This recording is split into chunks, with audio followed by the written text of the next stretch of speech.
എയുടെയൊക്കെ വരവ് കാരണം സ്മാർട്ട് ഫോൺസിൻ്റെ എല്ലാം പ്രൈസ് കൂടി നിൽക്കുന്ന ഈ സമയത്ത് 2026 ഓഗസ്റ്റിൽ 25,000 റുപ്പീസിന് കിട്ടാവുന്ന ദ ബെസ്റ്റ് ക്യാമറ ഫോൺ ഏതാണെന്നുള്ളത് തപ്പിപ്പോയപ്പോഴാണ് നമുക്ക് ഗാലക്സി M50 കഴിഞ്ഞ ഇയർ ലോഞ്ച് ആയ ഗാലക്സി M50 നമ്മുടെ കയ്യിൽ കിട്ടുന്നത്. അപ്പോൾ അതിനെ നമ്മൾ നല്ലോണം ക്യാമറ ടെസ്റ്റ് ചെയ്ത വീഡിയോ ആണിത്. അപ്പോൾ എല്ലാവർക്കും പുതിയ വീഡിയോയിലേക്ക് സ്വാഗതം. ക്യാമറ ടെസ്റ്റ് ചെയ്യാൻ ഞാൻ നേരെ പോയത് കോട്ടൺ പ്ലാന്റേഷനിലേക്കാണ്. എല്ലാ ഷൂട്ട്സും നമ്മുടെ അടുത്ത് 4K 30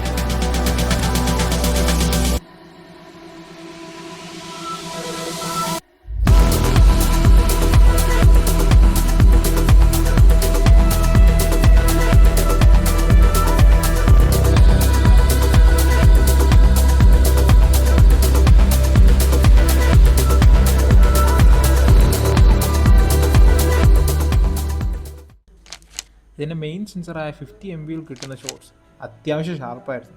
അതുപോലെ തന്നെ ഇതിൻ്റെ കളർ സയൻസ് നമ്മൾ എടുത്തു പറയേണ്ട ഒരു കാര്യമാണ്.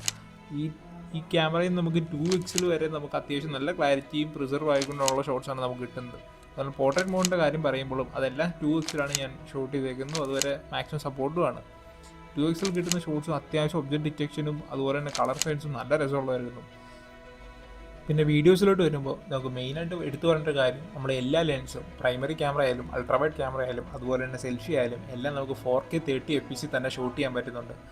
പിന്നെ ആകെയുള്ളൊരു ഡൗൺ സൈഡ് എന്ന് പറഞ്ഞാൽ 8 MB ആണ് ഇതിൻ്റെ അൾട്രാവൈഡ്. അതുകൊണ്ട് തന്നെ അതിൽ നിന്ന് വരുന്ന 4K ഔട്ട്പുട്ട് ഒരിക്കലും മെയിൻ ക്യാമറ വെച്ച് നോക്കുമ്പോൾ അത്ര ഷാർപ്പ് ആയിരിക്കില്ല.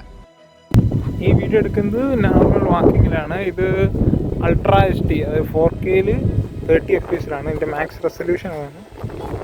4K തന്നെ നമുക്ക് സൂം ഔട്ടും ചെയ്യാനുള്ള ഓപ്ഷൻ ഉണ്ട്.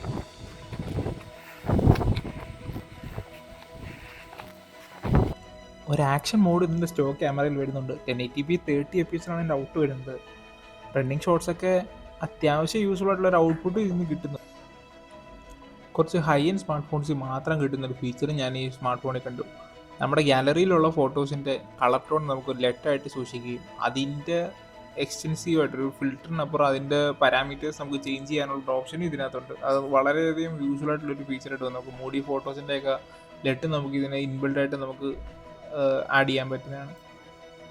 കുറച്ചുകൂടെ ഫ്ലെക്സിബിലിറ്റി വീഡിയോയ്ക്കും ഫോട്ടോസിനും വേണമെന്നുള്ളവർക്ക് വേണ്ടി ഗാലക്സിയുടെ സ്റ്റോക്ക് ക്യാമറ ആപ്പിൽ തന്നെ ഇതിന് പ്രോ മോഡ് കൊടുത്തിട്ടുണ്ട്. അതും വീഡിയോയ്ക്കും പ്രോ മോഡ് കൊടുത്തിരുന്നത് വളരെ നല്ല കാര്യമായിട്ട് തോന്നി. കാരണം മിഡ് റേഞ്ചിൽ വരുന്ന സ്മാർട്ട് ഫോൺസിനൊന്നും വീഡിയോ പ്രോ മോഡ് അവൈലബിൾ അല്ല, എല്ലാ ഫോട്ടോസിന് മാത്രമേ ഉള്ളൂ. പക്ഷേ ഇതിനകത്ത് നമുക്ക് എല്ലാ പാരാമീറ്റേഴ്സും ചേഞ്ച് ചെയ്യാൻ പറ്റുന്ന ഒരു ഫുൾ ഫ്ലെഷ്ഡ് ആയിട്ടുള്ളൊരു പ്രോ മോഡും സാംസങ്ങിൻ്റെ സ്റ്റോക്ക് ക്യാമറയിൽ കൊടുത്തിട്ടുണ്ട്. പിന്നെ അതുപോലെ തന്നെ നമ്മുടെ സ്മാർട്ട് ഫോൺ ആപ്പിൽ തന്നെ ഒരു 1080p 120 FPS ഒരു സ്ലോ മോഷൻ വരുന്നുണ്ട്.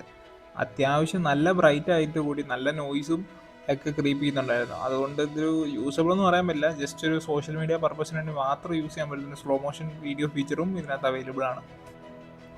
ഹൈപ്പർ ലാക്സ്, ടൈം ലാക്സ് അതുപോലെ കുറച്ച് ഫീച്ചേഴ്സ് അഡീഷണൽ വരുന്നുണ്ടെങ്കിലും അതിൽ എടുത്ത് പറഞ്ഞിട്ട് സാധനം എന്ന് വെച്ചാൽ 5 MB ഒരു മാക്രോ സെൻസറാണ്. ജസ്റ്റ് സോഷ്യൽ മീഡിയയ്ക്ക് വേണ്ടി മാത്രം യൂസ്ഫുൾ ആയിട്ടുള്ള ഒരു കുറച്ച് ഫോട്ടോസും അതിൽ നമുക്ക് കിട്ടും. കുറച്ച് ക്ലോസപ്പ് ആയിട്ടുള്ള ഫോട്ടോസ് നമുക്ക് അതിൽ നിന്ന് കിട്ടുന്നതാണ്. ഫ്രണ്ട് ക്യാമറ വരുന്നത് 12 MB സെൻസറാണ്. അതിൻ്റെ ഔട്ട്പുട്ടും ഡീസൻ്റ് ആയിട്ടുള്ളൊരു ഔട്ട്പുട്ടാണ്. അതിൽ നിന്ന് നമുക്ക് 4K 30 FPS വീഡിയോ നമുക്ക് റെക്കോർഡ് ചെയ്യാൻ പറ്റുന്നതാണ്. അതുപോലെ എനിക്ക് ഫൺ മോഡ് എന്ന് പറഞ്ഞ കുറച്ച് സ്നാപ്ചാറ്റ് ഇൻ്റഗ്രേഷനും നമുക്ക് അതിൽ കൂടെ കുറച്ച് ഫിൽറ്റേഴ്സും ഇൻബിൽറ്റ് ആയിട്ടുള്ള ക്യാമറ ആപ്പിൽ നിന്ന് തന്നെ നമുക്ക് ഷൂട്ട് ചെയ്യാൻ പറ്റുന്നതാണ്. ചുരുക്കം പറഞ്ഞാൽ ഇതാണോ the best travel camera phone under 25,000 ചോദിച്ചാൽ ഇത് നല്ലൊരു സോളിഡ് ഓപ്ഷനാണ്. ഇതിൻ്റെ മെയിൻ സെൻസറിൽ നിന്ന് വരുന്ന ഔട്ട്പുട്ട് അത്യാവശ്യം ഷാർപ്പും ഡീറ്റെയിൽഡുമാണ്. നിങ്ങൾ ഈ ഷോട്ട്സ് എല്ലാം കണ്ടിട്ടുണ്ട്. അതെല്ലാം നമ്മുടെ സാംസങ്ങിൻ്റെ ഗാലക്സി M56 എന്നാണ് എടുത്തിട്ടുള്ളത്. എൻ്റെ ഡൗൺ ഗ്രേഡ്സ് പറയുകയാണെങ്കിൽ എൻ്റെ അൾട്രാവൈഡ് 8 MB മാത്രമേ ഉള്ളൂ. ആൻഡ് അതിൻ്റെ ഔട്ട്പുട്ടും നമുക്ക് ജസ്റ്റ് സോഷ്യൽ മീഡിയ യൂസിന് വേണ്ടി മാത്രമേ ഉപയോഗിക്കാൻ പറ്റുള്ളൂ. ബാക്കിയെല്ലാം നോക്കിയാലും അത്യാവശ്യം നല്ലൊരു സ്മാർട്ട് ഫോണാണ് ഫോർ ക്യാമറ പർപ്പസസ്.